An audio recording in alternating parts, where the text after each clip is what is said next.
that is a big expectation. I think that at the minimum we'll see an increase in PEP to the tune of 500 billion today. We have put forward a slightly different idea, namely that the ECB should go for a flexible QE envelope. And then depending on what the needs are at the time, they can spend this amount flexibly across time, but also across purchase programs. So in the current situation, as we're still in the second lockdown in several Eurozone countries, most likely the ECB would therefore go or opt for PEP. But eventually, as we expect an economic resurrection around Easter, they would slowly start to revert purchases with the APP. So this is what we think is really important today, to go big and bold. Don't disappoint market expectations here.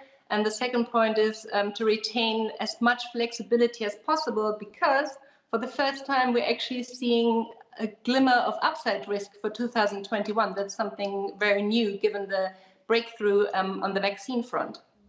Katharina, aside from PEP, the TLTRO program is also in focus today, with many expecting them to adjust the terms of the TLTROs being offered. Do you see them going down this path? And if so, how much of a difference will that make in terms of filtering through and stimulating more lending into the real economy?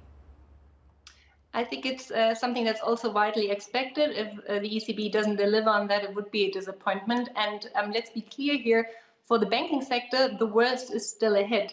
We may start to see an economic recovery from the second quarter of 2021 onwards, but for the banking sector, much of the impact is still to come. So as much policy support as possible would be very much welcomed. And yes, the ECB is not in the driving seat here. It is again up to fiscal policy, which these days seems to have to do everything, but in the form of state-guaranteed loans, for instance, or it's up to regulators.